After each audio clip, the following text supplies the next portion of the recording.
Oke, kita mulai, Kak. Oke, Bismillahirrahmanirrahim. Assalamualaikum warahmatullahi wabarakatuh. Selamat siang semua. Selamat datang di channel aku, Ari Priyanti.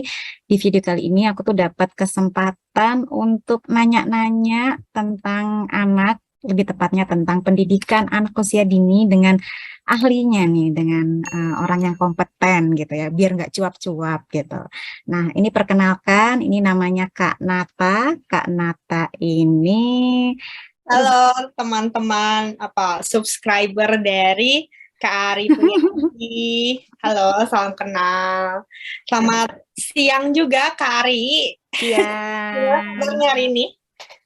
Terima kasih banget nih Kak, di kesibukan Kakak dapat kesempatan buat nanya-nanya. Ya, Nah, ini sama-sama dia Kak. Kak Natasha Yustilira Lubis. Ini kita manggil Kak Nata ya untuk Ya. siang hari ini. Kak Nata ini S1 Psikologi di Universitas Indonesia, kemudian juga menyelesaikan pendidikan psikolog klinis anak di S2 Psikologi Profesi Klinis Anak Universitas Indonesia juga. Nah, nantinya nih kalau misalkan ada yang perlu ditanyakan terkait anak lebih spesifik, teman-teman bisa langsung nanya ke Kak Nata. Beliau ini praktik online di @pendaran.id. Teman-teman bisa cari di Instagram atau di LPT UI Depok, Klinik Terpadu Fakultas Psikologi UI. Dan pastinya Kak Nata ini karena memang suka ya dengan anak-anak, jadi beliau ini orangnya cukup sabar. Oke, Amin. oke, Kak. Ya, mungkin nambahin sedikit ya, Kak Ari tadi Mm-mm, di LPT UI Depok itu aku udah mm-mm, bisa offline. mm-mm. Bagi teman-teman yang domisilinya di Depok dan sekitarnya, kalau emang mau ada konsultasi tentang anaknya, bisa datang tuh langsung ke UI Oke. Depok ya. Anak beda. Kan di sekolah tuh udah pasti, karena kan rumah itu kan zona nyamannya anak ya. Oke. Jadi anak tuh bisa ngapain aja gitu. Jadi Mm-mm, mm-mm. kita nggak apa-apa, kita coba-cobain di sekolah. Semoga anaknya emang ada perubahan gitu ya kan, Mm-mm, malah mm-mm, lebih mm-mm. baik Mm-mm, gitu. mm-mm, mm-mm. Oke, terima kasih nih Kak. Hmm. Nah, terus nih, kalau udah mau masuk SD, sebenarnya perlu nggak sih TK dulu atau PAUD dulu? Zaman aku tuh nggak kangen Kak PAUD tuh. Sekarang tuh udah ada PAUD, dulu tuh TK gitu. Atau jangan-jangan sebenarnya anak tuh masuk SD bisa langsung gitu Kak? Hmm, oke. Itu pertanyaan bagus banget. Kebetulan untuk informasi ya, informasi. Jadi aku tuh sebelum S2 tuh aku 2 tahun jadi guru TK. Wah, Oh, keren. dan kemudian aku nanganin beberapa kasus waktu masih mahasiswa dan sekarang pun banyak yang orang tua yang melewati fase TK, Mm-mm. langsung SD anaknya. Menurutku sebenarnya hal itu mungkin ada beberapa anak yang bisa-bisa aja, tapi saran aku TK tuh harus dilewatin sebenarnya. Karena TK itu lagi-lagi yang tadi aku bilang, sebenarnya kan TK itu goalnya atau tujuannya ya adalah untuk membiasakan anak untuk mengikuti aturan misalnya, membiasakan anak untuk bersosialisasi, membiasakan anak untuk ya belajar sambil bermain gitu. Jadi Hmm. menurutku sebenarnya sampai orang dewasa ya, kita tuh kalau belajar akan lebih masuk kalau kita tuh calm and relax sebenarnya. Nah, begitu juga anak-anak.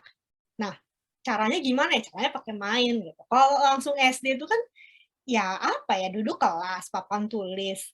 Memang SD itu tidak didesain untuk belajar sambil main kan, atau ya Hmm. bermain sambil belajar apalah itu ya. Pokoknya emang nggak ada main gitu. Formal banget gitu ya Kak ya? Banget, Mm-mm. heeh, gitu. Jadi dia ini, si anak kita ini kalau langsung SD, dia kehilangan kesempatan untuk bermain sambil belajar tadi, gitu. Hmm. Akhirnya mungkin nanti dia jadi kaget bisa, atau jadinya dia jadi lebih sering bosannya tapi udah mulai yang emang ganggu buat dia karena itu nggak biasa buat dia gitu. Jadi menurutku sangat, bahkan kalau emang kita ada rezeki lebih gitu ya, ya harusnya dari KB udah masa kelompok bermain ya, playgroup Mm-mm. itu bisa. Jadi sebetulnya kalau playgroup itu di usia 3 tahun, tujuan sekolah itu adalah untuk dia sosialisasi.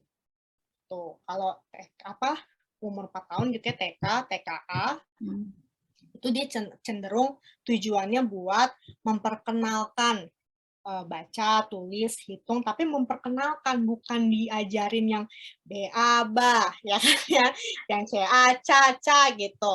Itu menurutku lagi-lagi yang namanya berhitung, menulis, dan membaca, itu harus diajarkan dengan cara yang nyaman. Gitu.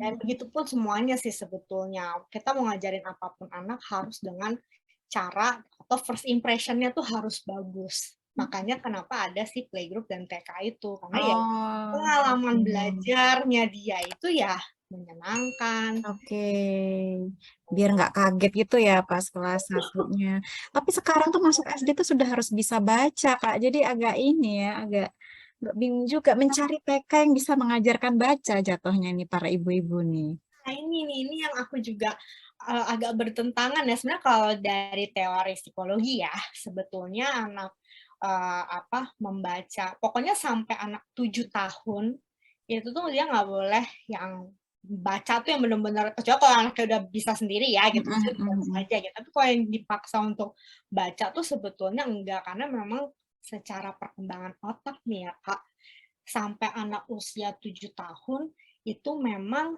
dia tuh nggak bisa tuh memproses apa ya.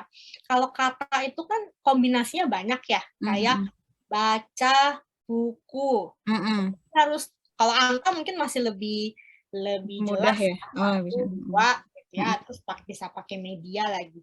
Bola kamu ada berapa? Ada dua gitu, satu dua misalnya ngitung gitu. mm-mm. Tapi kalau huruf itu kan susah ya, kombinasinya banyak, terus baca tuh apa sih, kegiatan kan, jadi harus banyak menghafal. Terus misalnya kulkas, memasak, ya kan, apalagi kalau udah ada suku kata yang mati itu di belakang kan, Mm-mm, mm-mm, masak, mm-mm, minum gitu. Jadi mm-mm. emang perlu proses panjang untuk mengenalkan huruf-huruf itu gitu. Jadi nggak bisa langsung ngajarin, belum apa-apa udah langsung ngajarin anak suku kata gitu, atau misalnya langsung ngajarin apa kata gitu ya. Itu ada prosesnya lah gitu.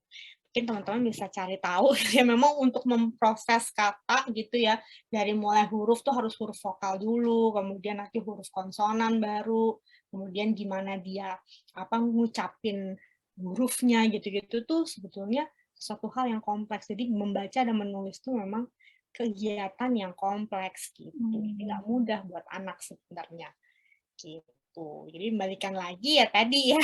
Jadi memang kelas ya memang harus membaca menulis ya masuk Iya, SD itu sebel sih iya. sebetulnya. Cuman ya gitulah ya Semoga kurikulum. ke depan inilah ya udah nggak ada tuh TK diajarin baca gitu. Ya emang waktunya lah ya, waktunya SD gitu. Tapi ya nggak apa-apa mungkin untuk saat ini karena kita hidup di kurikulum yang kayak Heeh. gitu, dari awal pokoknya yang penting kita seneng dengan media-media yang memang anak itu juga fun gitu loh Mm-mm, mm-mm. untuk belajar itu aja sih sebenarnya. Berarti orang tua juga nggak boleh juga nih ya protes ke anaknya kalau misalkan TK terima rapor ternyata belum bisa baca. Ini kenapa kamu nggak bisa baca gitu? Iya, karena memang balik lagi gitu, tiap anak juga beda-beda memproses informasi yang dia dapat gitu kan. Kemudian eh, karakter anak tuh juga ngaruh dari gimana dia sikap belajar gitu kan. Mungkin bagi anak-anak yang cenderung gampang diatur gitu ya, itu mungkin gampang untuk dikasih tahu gitu ya. Tapi kalau untuk anak-anak yang aktif gitu kan, mudah bosan kalau dalam kelas atau duduk gitu ya belajarnya, mungkin akan kesulitan untuk proses itu karena dia lagi nggak tenang kan. Mm, mm, mm, mm. Nah, ngomongin soal membaca nih, Kak. Gitu. Eh, ada nggak, Kak, tips dari Kakak mengajarkan anak bahasa asing agar dia tuh nggak speech delay atau bingung? Kadang kan kita ada.